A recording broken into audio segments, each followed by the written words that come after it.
with Insider Perks and Modern Campground. Excited to be here with you. Back from the Florida Keys. My dog's laying next to me. She missed me for 12 days or however long I was gone. So we're have more of separation anxiety than normal. But excited to be back here for another episode of Fireside Chats. We got Zach, recurring guest, Jeremy, recurring guest, Travis as a special guest, and Joy as our special guest today. I want to go around the room and just introduce everybody. You want to start? Zach, you want to start? Sure. My name is Zach Stoltenberg. I'm the Associate Principal for Architecture with LJA Engineering. And we help people design, build, permit, entitle outdoor hospitality. So glamping, camping, luxury RV parks, boutique hotels, and experiential stays. Awesome. Welcome back, Zach. Appreciate you being here. Jeremy? Hey, guys. My name is Jeremy, one of the owners of Kona Hills Campground in Marquette, Michigan. Actually on site today, getting ready to open next weekend, and we finally got bright sunny weather above 50 degrees in northern Michigan, so I'm feeling good.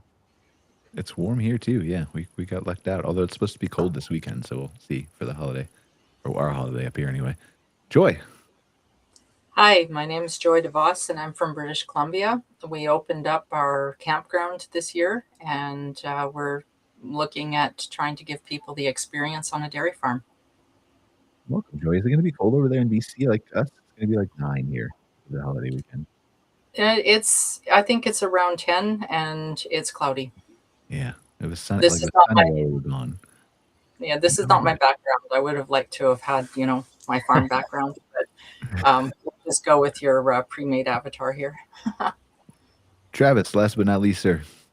Hey, Travis Chambers here. Company is Outpost X. We build immersive adventure hotels or micro resorts. Not sure what to call them, but we're here today in Rincon, Puerto Rico. We're building an Avatar-inspired project in our jungle here.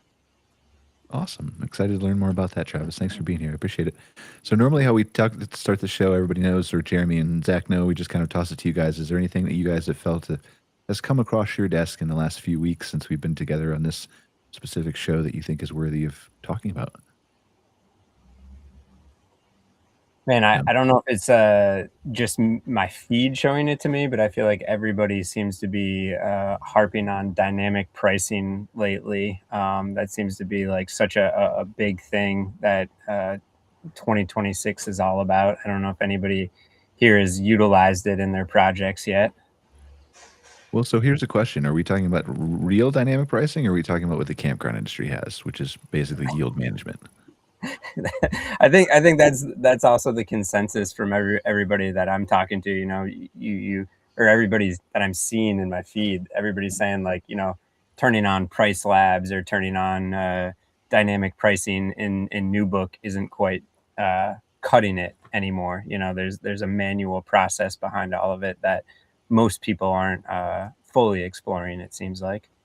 Where do you think, Jeremy, as an owner of a campground, obviously, what do you think is missing? What do you think is the biggest gap between where we need to go? Because there's steps, right? We're not going to get to Disney tomorrow or Delta Airlines tomorrow, but where's the step the industry needs to take to get us from where we are now to where we should be? It's on the campground side, it's hard for me to say because we use Park as our PMS, and they just introduced flexible pricing across dates, but they don't have any dynamic pricing or dynamic pricing integrations. I'm also very I'm rustic, as you know, Brian. So I don't have a lot of amenities. A base price works really easy for me. I don't need to go up or down a whole lot compared to somebody with maybe higher demand or more amenities or different site types. So it's hard for me to say, but I think the one thing that I've noticed on my end, whether it's with Airbnb or even thinking about the campground, is there's not a lot of consideration for my individual properties, including you can set a base floor, but you can't set a dynamic floor. So I would like to be able to set a dynamic floor based on the season, where most software just lets you set one single floor. So I think that's one of the things, taking into account more of the uniqueness of your property and not just a single equation would be really helpful with a lot of these softwares. Zach, anybody else have anything to add? Travis, Joy?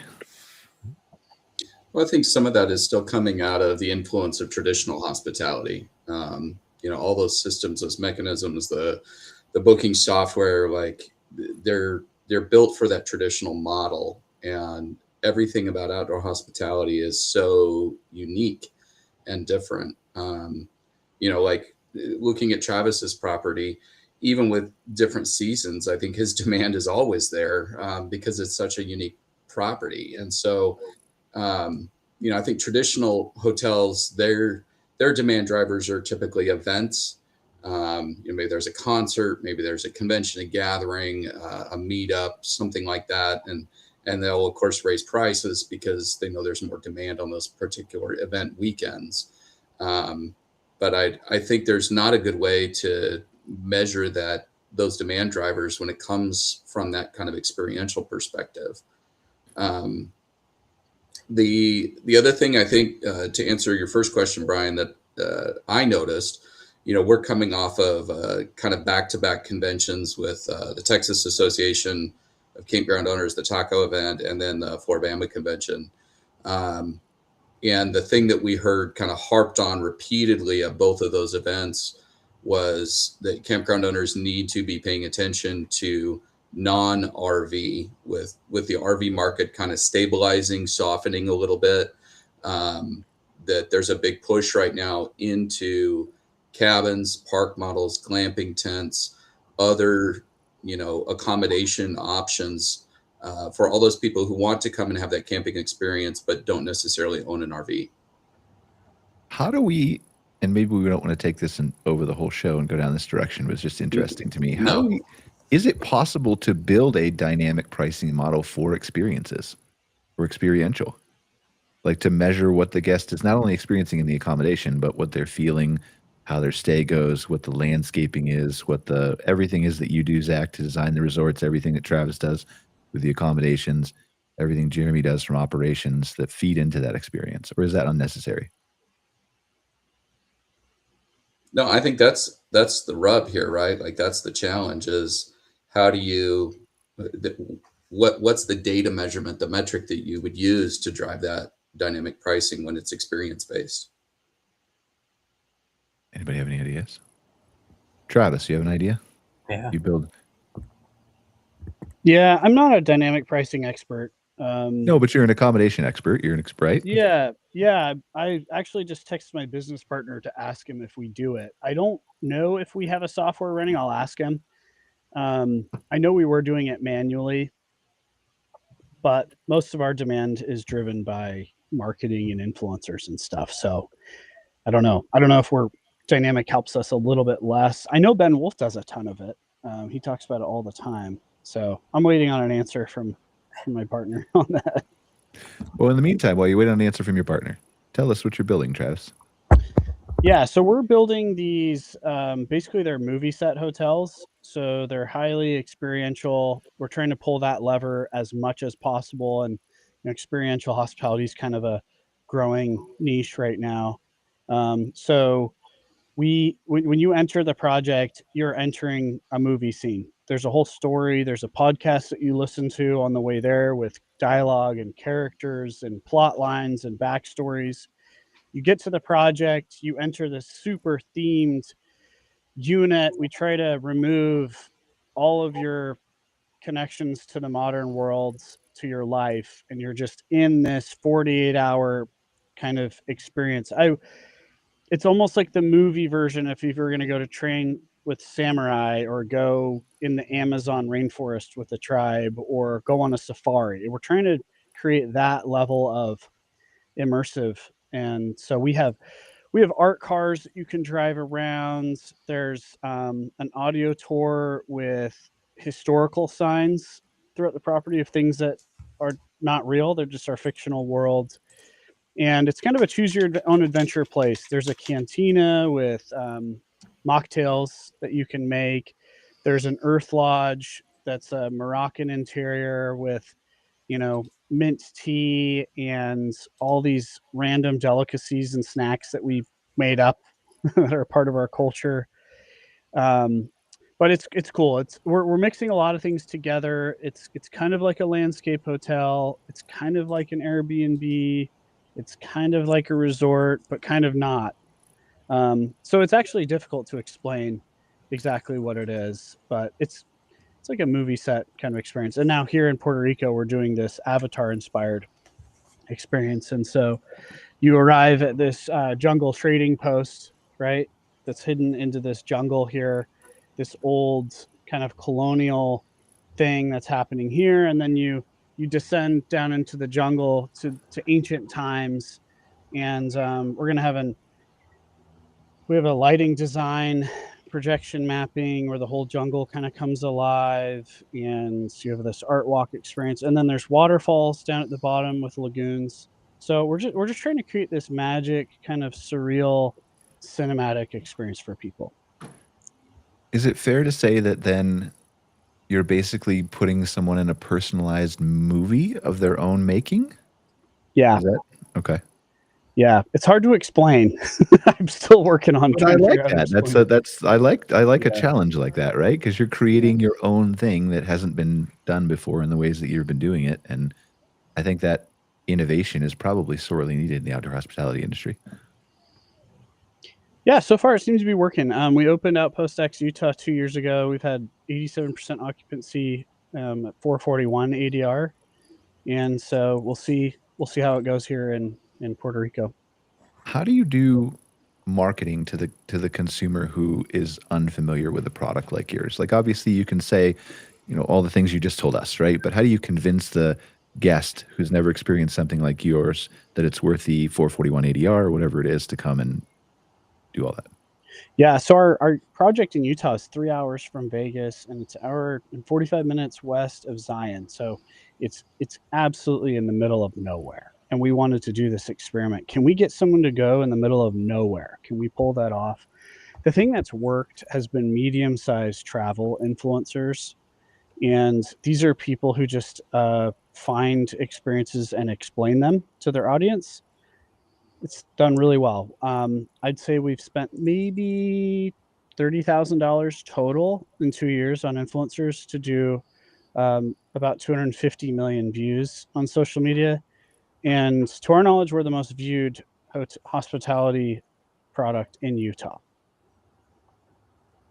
Something to hang your hat on for sure, especially with all the national parks there and all the amazing geography. Zach, you have any questions for Travis? Well, one, I love that you're in Rincon. I actually spent Christmas a year ago in Rincon at Crash Boat Beach, and I love that area of Puerto Rico. It's absolutely incredible, and the people there are absolutely wonderful. So that's pretty exciting to kind of see you focusing on that. Talk a little bit about just some of the challenges of those remote sites. Solving some of the problems of utilities, of infrastructure, of getting trades to come out to be able to actually do work on the property. Is it bringing a crew in, or is it sourcing it locally?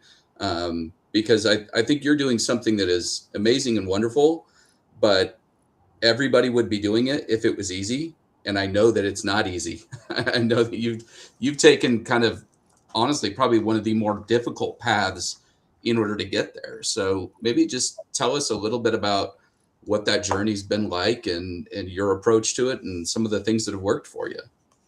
Yeah, thanks, Zachary. Yeah, we've tried just about everything. Hiring a builder. We've tried getting local people.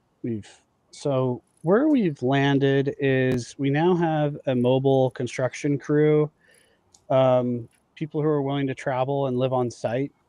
Generally, that's been the best for us. That requires a lot of hands-on management and a lot of planning. It's not maybe the easiest way to do it, but it's definitely the most cost-efficient way to do it. And so we've got 25 people living here on the job site right now. And I'll actually show you, we've just rolled out all this prefab housing, basically just air conditioned units. And then we've got, these showers and bathrooms. And the advantage of that is a lot of this infrastructure for the crew, we end up reusing for staff to live on site, and for our laundry room and back of house. things like that. So that seems to be going well. And then Puerto Rico is an additional challenge. There's not a lot of builders, and not a lot of laborers in general in Puerto Rico. They're really hard to get. So just bringing people from the mainland has been huge. We already kind of did the test experiment with a lot of locals and things, and they were pretty good, but it was just a little bit more difficult, right? Not moving quite as quick. Anybody else have any questions for Travis? I mean, I I'm can keep talking. I'm curious. How did you come up with this idea of doing what you're doing? Because it sounds really exciting. So I had a film production company. We're making hundreds of commercials a year for Facebook, Instagram, YouTube ads. And one day we were throwing away a film set. It was a $50,000 film set, and it kind of broke my heart. And I thought, I would sleep in this film set, especially if it was out in the wilderness somewhere. And so I sold that production company, and there were some other macro trends too. I used to work at 20th Century Fox, and I kind of saw that the movie industry is reducing pretty quickly, and I thought the digital age maybe has reached its peak, and maybe we're going to kind of go back to the physical in real life experiences, or alternate reality, even you could call it, like slightly augmented reality. So I got really interested in that and thought maybe that's where things are going to go with AI and AI robotics. People are not going to be working on their computers as much. There's hopefully going to be a lot of abundance, hopefully a lot of mobility, personal aircraft. So I imagine people are going to want to spend their time in really beautiful places with unique experiences. So I'm just really bullish on hospitality in general. That's kind of why I just pivoted this direction. And it was really interesting too. Andreessen, is it Mark Andreessen? He's one of the most prolific venture capitalists of all time. He tweeted actually last week. He said, "I co-sign," and the tweet was, "As abundant things become more abundant, the things that are going to be in demand are things that are difficult to have in abundance: hotels, experiences, community." And so I feel like that's what we're all a part of, and I just feel like this niche is going to grow. So I just wanted to do my own little type of thing, with it. Yeah, we've talked about that on the show before, like how I think outdoor hospitality, and I think many people agree with me that outdoor hospitality is perfectly positioned for what's going to come, because you only have so many rivers and so many forests and so many trees to sit next to, and you can't duplicate that in any kind of AI, virtual, whatever. People want to touch, they want to feel, they want to smell. People have been disconnected from that stuff, I think, over the last 15 plus years as we've had phones in our hands. And I was telling my girlfriend when we were out and down in the Keys, like there's not an opportunity to be bored anymore. And so you don't notice the waves, you don't notice the ocean, you don't notice the osprey, you don't notice the, right? But that is going to be, I think, extremely coveted in the future we're headed toward. And I think all of us are perfectly positioned to take advantage of it. So are you, let's say I have a question, I have one more question for you. If somebody were to drop $1 billion into your hands tomorrow, would you build Westworld? Probably. I mean, it feels like you're kind of taking baby steps maybe towards that future based on what you just said. So yeah, I right now I like the 40 to 60 unit projects. And I think projects can get too big where you could risk losing the whole project. So I feel like there's a certain level of intimacy that you can't really accomplish at scale. I mean, you all have probably seen people go from 50 units to 100 units and start to have problems. That's what I've noticed with some of my friends that own projects outside of Zion National Park. But yeah, I think that the even bigger vision, Brian, when you talk about Westworld, is converting this at some point into long-term living. And we see that Disney is now doing long-term living developments. And you just think about how do our communities change when people aren't working on a laptop all day? What do they do with their time, right? And old European cities and even Puerto Rican towns seem much more equipped for that future than American towns that are built around cars and very isolated, and you spend a lot of time alone, and there's no mixed zoning, so no one can have a business in your neighborhood, which is really weird. So I feel like you talk about this Westworld thing. I kind of wonder if a Westworldification is going to happen everywhere. Like, I wonder if this experientialization and this hospitality element that we're involved in is going to just be everything, everywhere. It's going to be like that, you know, community driven, agricultural, agrarian driven as well. I mean, I would sign up for that, and I'm the biggest AI geek probably in outdoor hospitality that exists, right? Like, but I still like to disconnect. I still like to be immersed. I still like to, and I would love to get to a place where I know everybody in my community for a couple blocks, right? I don't know. I guess I could theoretically do that now, but it'd be weird to just walk up to people's doors and knock and be like, "Hey, I'm your neighbor from 2 streets over." Like, it feels weird, even though it shouldn't be weird. So if you can do some part to kind of build almost like a neighborhood that's, what you're saying is almost themed the same way. Does that I mean, that's too maybe loose of a word, but that brings the same type of people together who want to experience the same thing, and thus the community interaction is easier? Am I going the right way with that? Yeah, I think, we're starting to see some of that. Travis mentioned kind of the Disney communities and stuff. Not my focus with our company, but other divisions within LJA do a lot of these master plan communities. Where developers coming in to build 800, 2,000 home lots, and at $100,000 a lot price, you've got to sell more than just ground.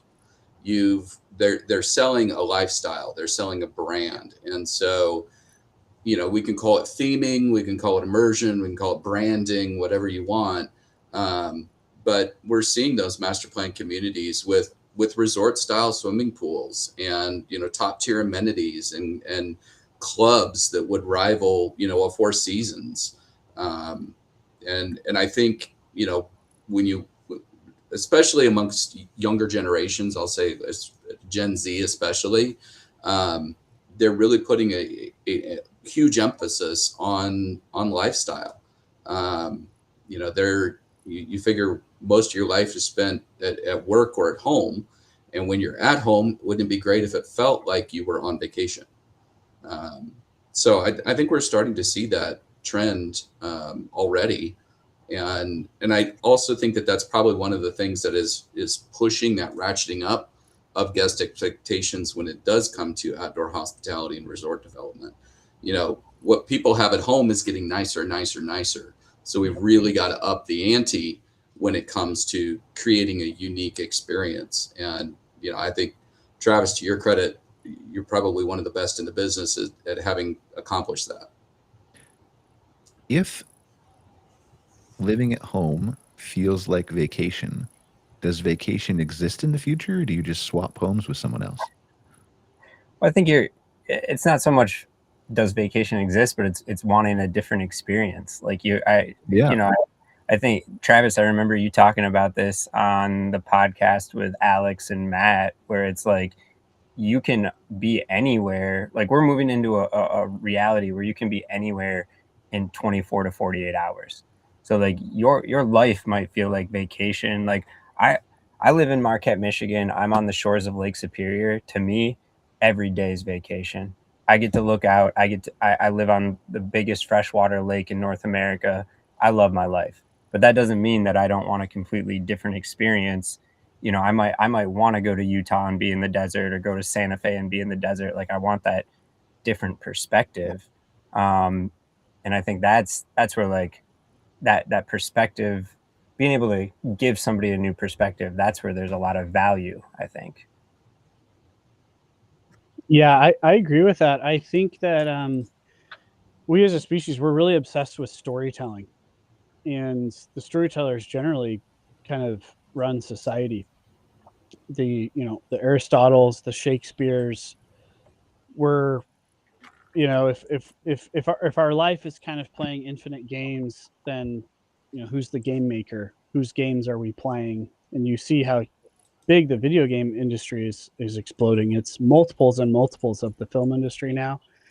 And I think what you see is when a species gets more wealthy, they start living more like aristocrats. So it almost becomes post-monetary, where your exchange of value is your style and your personality and your experiences and your perspectives, just like Jeremy said, and your art. And so if we do survive this AI thing and it does bring a lot of abundance and prosperity, then it seems like that exchange will possibly become one of the most valuable currencies. It will be, right? It will be Jeremy walking out and looking at this lake because he doesn't have to live in Milwaukee anymore to make a living. He can live anywhere he wants. And because of that, he's this really interesting character. And it just seems like that is possibly going to be where things go. It'll be interesting to see. I'm curious, Joey. We haven't talked about your property too much yet, but like, I'm guessing you're on a dairy farm. Like, is that an experience in British Columbia that like people are seeking because they want to get out of the city, or what? What was the idea and inspiration behind that? Well, I guess my inspiration comes from being a 4-H leader. I've been a 4-H leader for 20 years, and in this time, I've mentored over 200 children to learn more about dairy, learn more about agriculture, being able to be public speakers and leaders for tomorrow. And along the way, I've encountered people that couldn't tell that a bull calf was actually not a goat. And when I saw That would be me. yeah, and when I saw 21-year-olds making that kind of comment when I did a petting zoo, I thought, oh my goodness, we're so out of touch. And so I decided with my husband that we would do an educational experience for people. And it first started off with just doing dairy tours and working on how we farm with the riparian area. We are a working dairy farm, 3rd generation, and we're hoping that it'll go on to the 4th generation. So along our discussions, we decided, let's do a campground. That sounds like fun. And then we talked about doing a store. We'll have a little store to service the campground. And then it became my husband moving his stuff out of his shop and me turning it into a cute little general store. So you feel like you've come back in time because it looks like the late 1800s, and you can see the cows from inside the store and get a coffee. You can go feed the chickens. You can camp on the farm. You can do an actual dairy tour, or you can do a milking dairy tour where you get to go in there and milk the cows. And if you're lucky, maybe you get shit on. I mean, an experience. And there's so many people out of touch with agriculture. And in our area, we're starting to see more and more people wanting to get back in touch with their roots. And we would like to offer that opportunity to people who live in the city. Maybe they don't have a backyard. They can't do a garden. Come and check out our property. I've seen Zach Galifianakis' Netflix show called This Is a Gardening Show. No, I haven't. Oh, it's pretty cool. He makes like the whole point that the future of everything is agrarian, and that like the more abundant we are, the more we will all go back to an agrarian society where we're farming, and that will be our identity and how we spend our time. I can't help but think of I don't know if anybody's familiar, but there's a very luxury high-end development. I think it's called Saris in Chattahoochee Hills, Georgia, like just outside of Atlanta. And it is completely agricultural based, and like it very food focused. They're growing food, but then also cooking on site. And I mean, we're talking $1 million lots. And it's like that exactly, Travis, what you're talking about, Joy, what you're talking about. These people have everything they could ever want, but yet they're like going back to this like from the earth movement. And there's this massive price tag on it because they're just outside of Atlanta, you know? I think another thing that we've been seeing here recently with this growth, this focus on health and wellness, especially amongst people that, they've got more money than they will probably spend in their lifetime, or maybe even that their children can spend.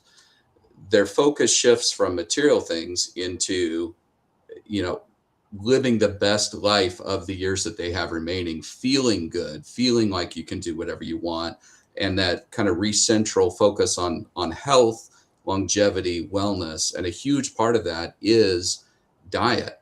And so I think all of these experiences that we're trying to create to attract that type of a customer base, it's not just the theming and the immersion and all of that. It's in order to hit that authenticity feel that is driving outdoors. It's got to be holistic. It's got to be the food, learning about it, tending it, meeting the staff that are cooking it and growing it, and it's got to come full circle with all those components.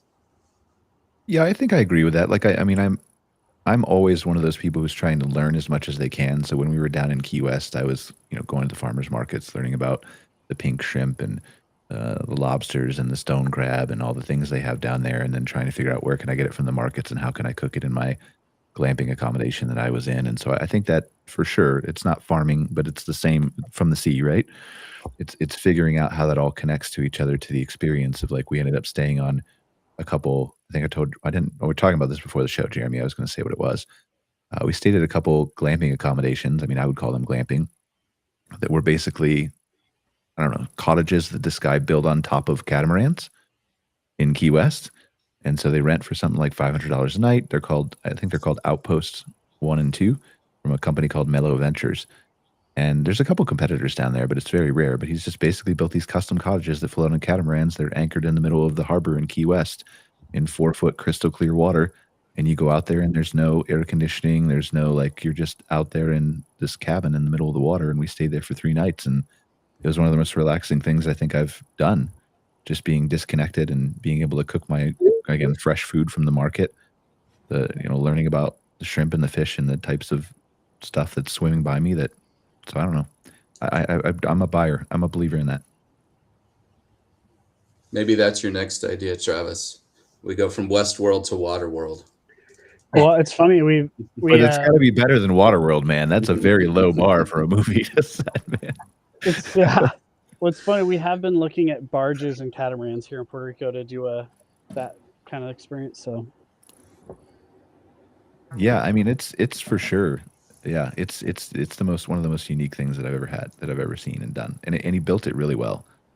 There's really cool. It's so funny. We were literally talking last week about doing a catamaran, and I'm like, why don't we just buy a barge and build on the barge, build a little village on the barge? This is cool. This is really inspiring. There's a project. I think it's just outside of Toledo. I'd have to look on the map, but it's kind of in the middle of nowhere, Ohio, and it's on, I think, Lake Erie. But this younger guy bought a commercial marina with like 14 slips, and I think he gets like an average of like $400 or $500 a night because he turned it into this little micro resort where everything's on the water, and he's got little food trucks that pull up to his marina, and it's just this whole experience that, like, you typically wouldn't get in this like post-industrial area that was like nothing but iron ore shipping in the past. It's cool that he's able to turn that around. And also, I think we'd all talk about how land is such a becoming more and more scarce commodity, but water even more so, especially nice fresh water or even nice seawater as well. Yeah. Joy, where do you see Foxtrot Dairy going? You said it was kind of new, right? The campground side of it? Yeah, it took us a while to get the campground up and running because it's my husband and I that are trying to forge ahead with it.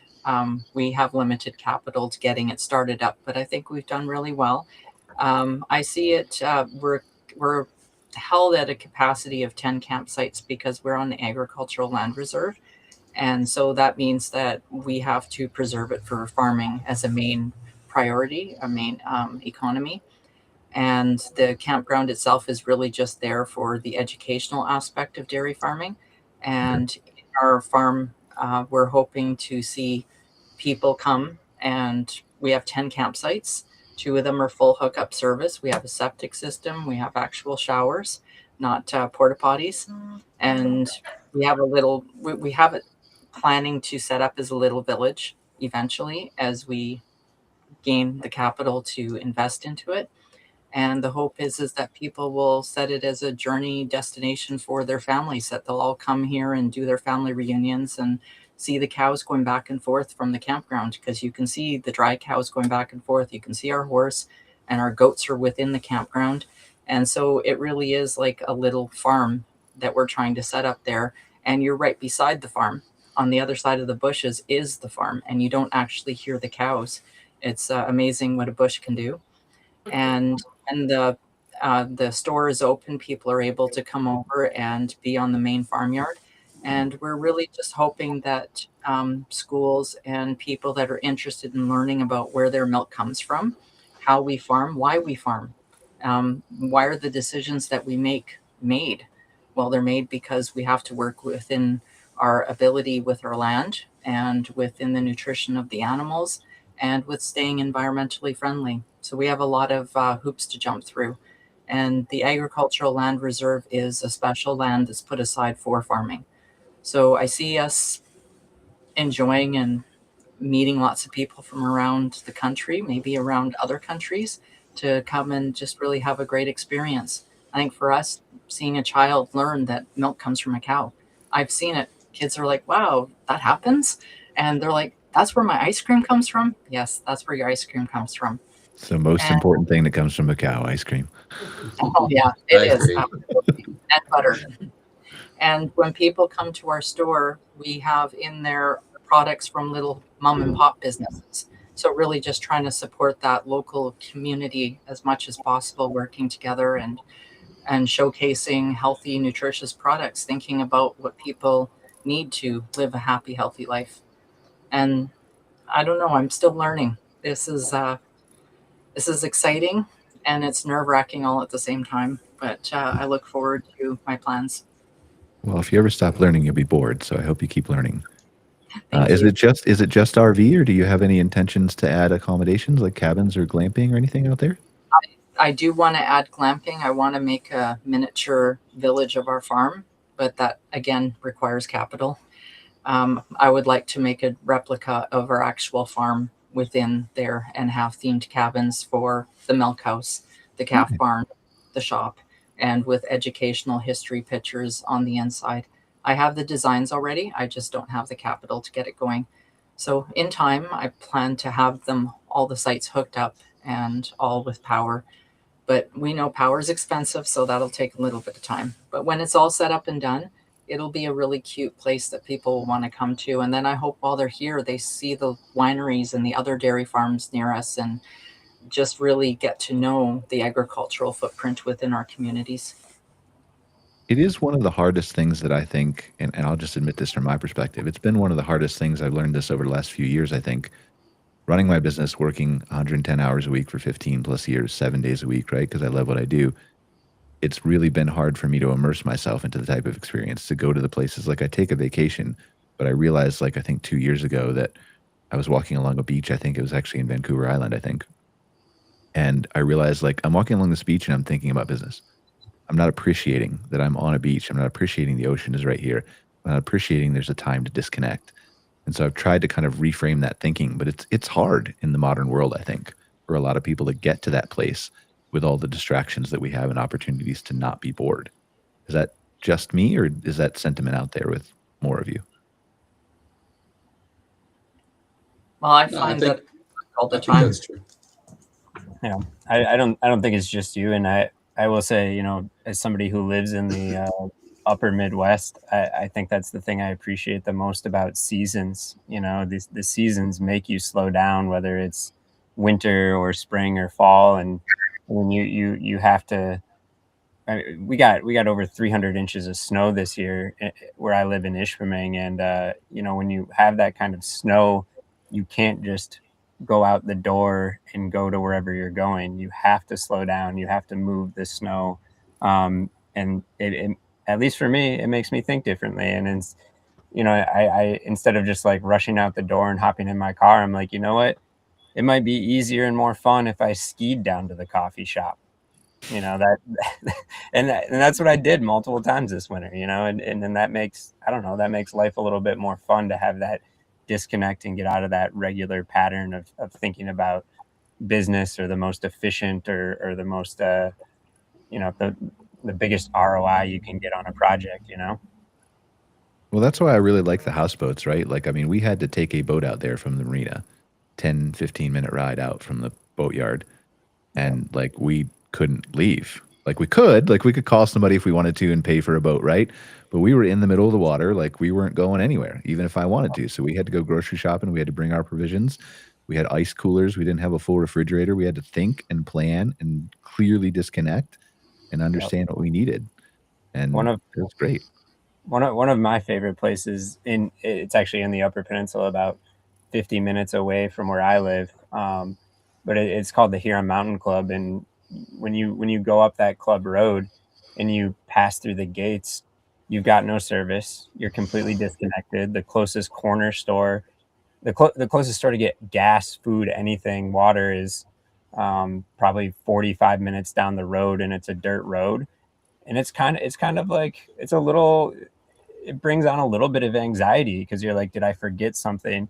But then as you settle in, you're like, it doesn't matter that you might be like, oh shoot, I forgot my phone charger. And you're like, you know what? I'm here. Who cares? And that feeling is like invaluable to have that. On that same note, one of the future projects I'm working on is on the shores of Lake Superior. And one of the components of it is a private beach that you can only access by walking through a wetland. We're going to be building a raised boardwalk to get to that wetland, and it's probably about 1,000 feet of boardwalk, but it's a 10-15 minute walk, and it's like you're walking through pretty deep, thick wetland, and you might get bit by a mosquito. You know, like there might you might get hit in the face. That's fine. But there's a element of uncomfortableness to it. But then you get to that beach, and I'm sure, Travis, it's probably like, you walk through the jungle to get to the waterfalls. Like you get to that beach and everything just changes. You're like, this was worth it. It doesn't, I call it type 2 fun. Walking to that waterfall might not have been fun, but then you get there, you see how beautiful it is, and you're like, it was all worth it. None of it matters now. You need to give me a bug suit, man, because I'm the one guy in the world where every mosquito will find me from like 10 miles away, man. Yeah. They all like me. But I would agree with you. Like, yeah, I mean, forgetting the phone charger, there are certain things that you don't want to forget. Like we got out to the boat and realized we forgot the tequila and the cocktail mix in the car. So we had to go back. Yeah. 10-minute ride. Brian, I've got to jump early today, but I appreciate being on and getting to talk with all you, and good luck for the last 15 minutes here. Thanks, Jeremy. Appreciate you being here. Bye, guys. So how do we keep moving this conversation forward in outdoor hospitality? How do we get more people into the way of thinking that, like, and we've talked about experiential hospitality for a couple of years, right? Loosely. I mean, never anything probably as in-depth as Travis being on the show, right? With experience like that. But does the outdoor hospitality industry need to reframe some of the thinking, or are we headed in the right direction already? Or what do you think, Zach? You work with a lot of these businesses. Well, I don't know that I would say like reframe. One of the things I love about this industry is that there's room for everyone. And I don't know that there's any one right way or wrong way of doing it, and that's probably a perspective for me that's changed a lot over the years. Early on in doing these, majority of the folks we were working with had a lot of capital behind them. There was a lot of money available and people were doing that, but, seeing what Joy and her husband are doing, saying, hey, we're going to do this a little bit at a time. We're going to be restricted by capital. We're going to start small and make this work. Like, I see a lot of people that have done that and done so very successfully. And maybe their first one was that way. Then it started to take off, and getting, a loan or some investment to expand or move to their second or third site, that became a lot easier. But I think, Travis, you mentioned Ben Wolf earlier. I think we're seeing a lot of innovators in this space that are coming in that are figuring out what works for them, right? You don't have to spend $2,000 a month with Google and Meta for ads for, you know, marketing for your place, right? These guys have worked with influencers, they've built social media campaigns, millions of followers, and they're doing, you know, only direct booking. Where a lot of other campgrounds would say, oh gosh, you know, we get so much off of our Facebook ads, like it's the most successful marketing we do.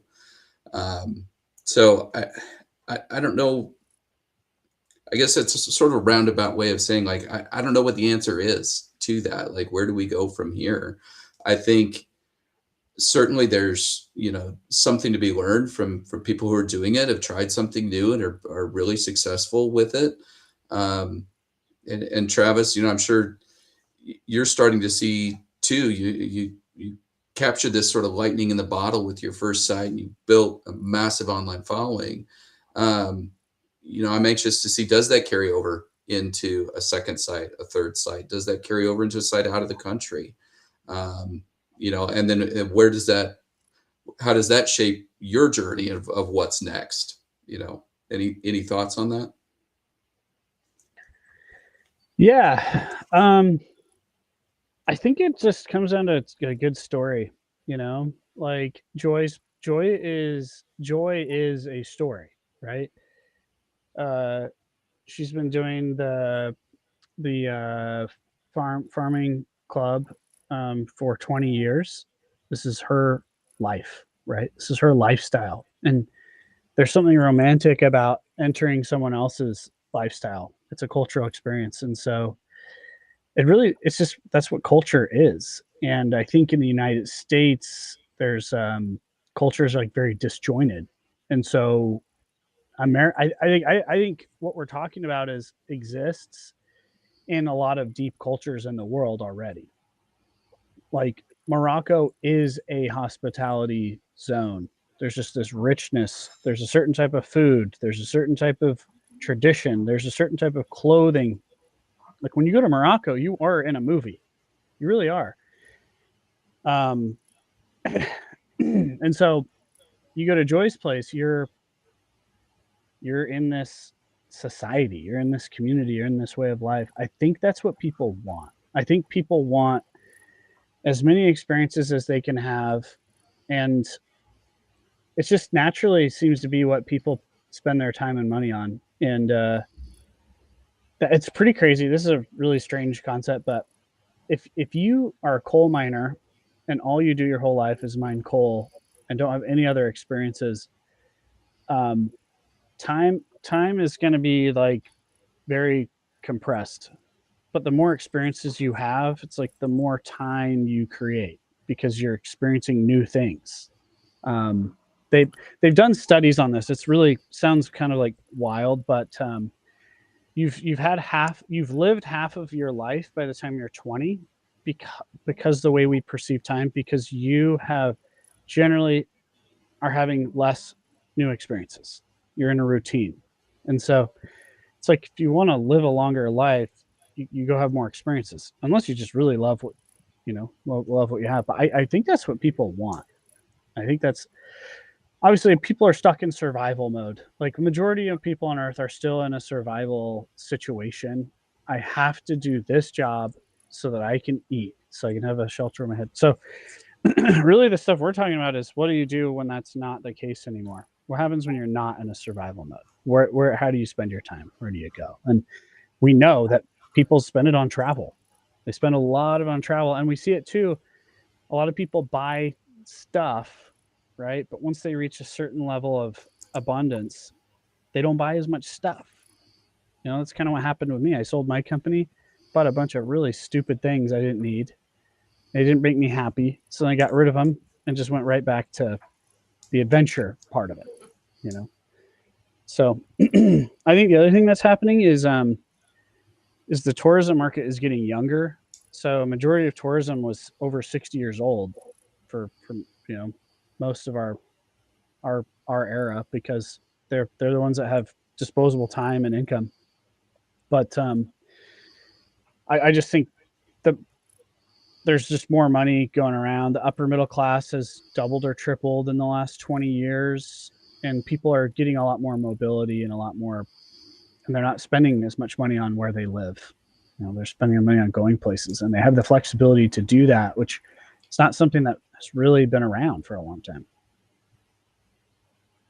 Yeah, I think my answer to that question, and I don't know if I have the answer like you do, Zach, but I think my answer is to gently nudge people toward creating their own whatever unique experience is in their head, right? For Travis, that's what he's building. For Ben Wolf, that's something different. For the clients that you have, Zach, that's something different. I think there's been perhaps a majority, and I'm not saying that that's 60% or whatever, right? But a majority of people who are developing in outdoor hospitality that have just said, look, here's something that works, let me do that also. Instead of, look, here's something that works, let me tweak that to make it work for me or my audience or my niche or what I want to accomplish, right? Let me add an RV park or glamping to a dairy farm instead of just building an RV park, if that makes sense.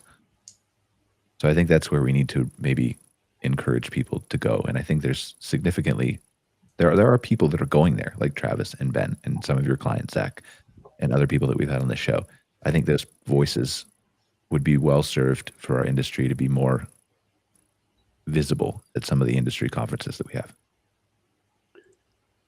Yeah, I always bring it back to storytelling. Like, how do you make your property not a commodity? Like Joy's property is not a commodity at all. You're going to milk cows. You're going to do things that you can't just walk into someone's dairy and milk their cow. You can't do that anywhere in society. It's like you would get shot. You could. You might get in trouble, but you could. It's like, sorry, continue. Like, you're just going to walk in here and just milk my cow without even what? Well, the disrespect, right? So that's the problem. Is too many people say, I'm going to do a glamping project. Guys, I almost feel like you could finish my sentence. What is the first thing to say? Oh, I'm going to do domes, right? It's always the same thing. I always come to the same conclusion. And I would recommend to people, go figure out what your story is. Go figure out what your unique world is that you want people to enter, because domes is not enough. It's enough if you're right next to a national park, then it is enough. But do you really want to just add another commodity to the world? I love Rick Rubin. He's my favorite music producer. And he always says there's a difference between art and commerce. Commerce is what you make, what you think people want. Art is you make what you love. And that's what I've tried to do with my projects. What do I love? Deeply, deeply love. And it's like, if you're going to build a project like this and you don't know what you love, then you got to go find out. You got to go find out what's your unique story that you want to tell in the world. All right, last few minutes. Travis, do you have any questions for Joy or Zachary? We kind of let the guests take over. So do you have a question you want to ask either one of those two? Yeah. Joy, my question for you is, I'd love to know more about how do you do this whole like guest experience? Is it like a choose your own adventure thing? Is there a schedule? It's kind of choose your own adventure thing, and we schedule based on demand. We could have tour times, but what we've decided to do is work with when they're actually being demanded, so that we can be prepared with the staff to take people through the tour. We have to do biosecurity. We have to be can't say that word. We have to be prepared that people carry disease, animals has disease, and we have to make sure that both work together. So we have to make sure people's hands are sanitized. If you're doing the milking dairy tour, we'll be providing you with the gum boots and the overalls, so that you don't have to worry about staining your lovely camping outfit. But mainly people, we want them to come and camp and just enjoy the animals that are available all the time, and kick back and relax and forget about, real life, because real life is really hard. And then when you want to do a dairy tour, we'll try to do them in the morning and answer the questions as best as we can.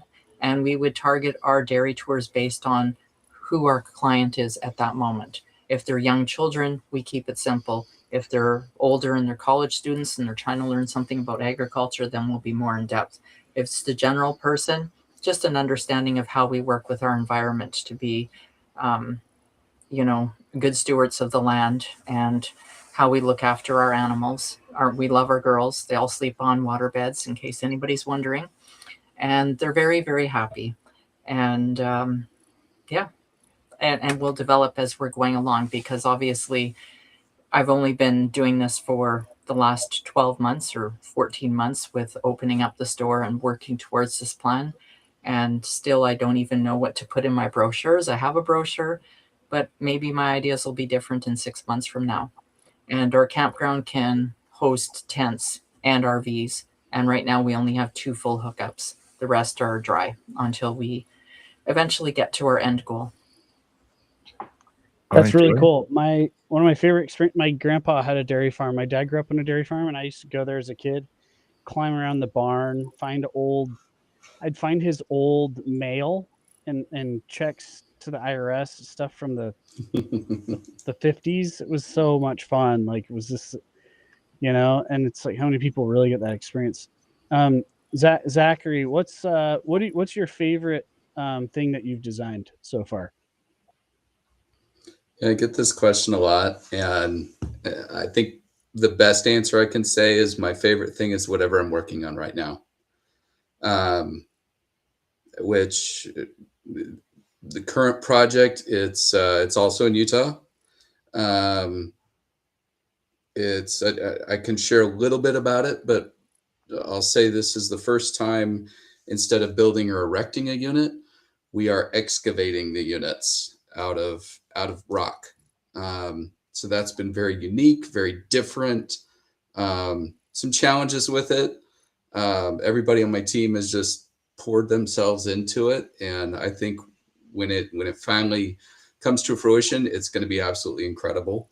But I think, my best answer would be, whatever I'm working on right now, because I think when you put a piece of yourself into what you're designing, when you get passionate about it, when you get turned on, when you get your team excited about it, when your client is 100% into it, that's when we get our best result. That's when we create something that's really, really incredible. And those are the properties that it might be a year or two later that, they're finally open and hosting guests, and all those things that we talked about, all those ideas, those conversations, even some of the crazy hairball stuff that we came up with. It's like, I don't know if it'll work or not, but we'll give it a shot. And then that's the thing that got, the million views on Instagram. And so that's sort of the way we work. But yeah, for me, it's always whatever we're doing right now. That's what I'm passionate about. Was it hard to get permits? And was it hard to engineer building into rock? It's been interesting. The permit side, not so much. The county and the state have been reasonable to work with. But some of the testing, the geotech, the borings, working with a really knowledgeable crew that's used to doing drilling and blasting and some of those things. I mean, we had big questions, and they were like, yeah, we do this all the time. And so I would say the most difficult thing was us, our education and learning what is possible, and then listening to those trades and those contractors is saying, yeah, this, we can do that. And we sent him a few crazy things, and he's like, well, I've never done that before, but I think I can do it, and there's been some things that he pushed back a little bit. If you want a column there, leave it at least like 6 or 8 feet wide. Don't give me a 2-foot column. That's going to crack and break on me, So it's been very interesting, very educational. But it's been a ton of fun. And we're working on it with a client who is one of the most passionate people that I think I've ever worked for before. We need to get you your own TV show, Zach. Like, remember the TV show that with the people who went around and build the crazy fish tanks? Can't remember what it's called. I don't need the show, but Tanks, yeah. I would love to do. Maybe Netflix needs to do a pilot series on building experiential stays. and go out and follow, some of these crews, but folks like what Travis is doing out there, to see that sort of behind the scenes of what's going on. I've got 3 or 4 I think they could go shoot right now. Would be interesting for sure. We're a couple minutes over. Joy, do you have a last question for Zach or Travis before we go? I can't think of anything at this moment. Sorry. No, that's perfectly fine. So, all right, final thoughts, Joy. Any final thoughts, and then where can they find out more about Foxtrot Dairy? We're foxtrotdairy.ca, and we have .com, but .com is kind of sleeping. I made sure to buy both panhandles to make sure that they're mine. Just that we provide our own beef when you're at our farm, and we have our own lamb and pork, and we've brought in some select agricultural products from different vendors, and just trying to provide what you would need when you come here. Come and visit us and pet a goat, say hi to the chickens, say hi to the cows, say hi to me. I'll tell you a lot. Thank you, Joy, for being here. I appreciate it. I'm looking forward to seeing your success. Thank Zach, you. any final thoughts, and where can they learn more about LGA? You reach out to me on LinkedIn or Instagram. Like I always said, I've never charged anybody for a phone call, so we'd love to talk to people. Maybe we can help you, maybe we can't. But my email is just zstoltenberg@lja.com. And again, most of our advertising, I like to say, is not us. It's through the clients, through the properties we've worked with. I think they're our best testament. We like kind of being the folks in the background that help the people that are doing wonderful things. And Joy, I want to design mini barns for you. I want little experiential stay units. I want them to be able to sit in bed and look up and see the cows at the foot of the bed. I want the kids to be able to sleep up in the hayloft for the evening. Like, I think we could do some really fun stuff. Well, and I grew up on a cattle ranch, so not that far detracted from it. I was a 4-H kid too. Yeah, 4-H is such a valuable program. If all of our children were in it, we would have a bit of a different society today. Please reach out to me. I will. Last but not least, Travis, any final thoughts, and where can they find out more about the projects you have going on? I'm on Instagram, Travis_Chambers, and then you can check out Outpost X. I was on Instagram, or Outpost X Jungle for the island project. All right. Thank you guys for being here. I appreciate it. Joining us for another episode of MC Fireside Chats. If you're not sick and tired of hearing from me, I will have another live podcast in about 45 minutes or so with Scott Barr, who we're going to talk about data research, AI, tech, all that kind of stuff. So join us there. If not, we'll see you next week for another episode of MC Fireside Chats. Thanks, guys. Take care. Thanks, guys. Thanks, everybody. Thank you.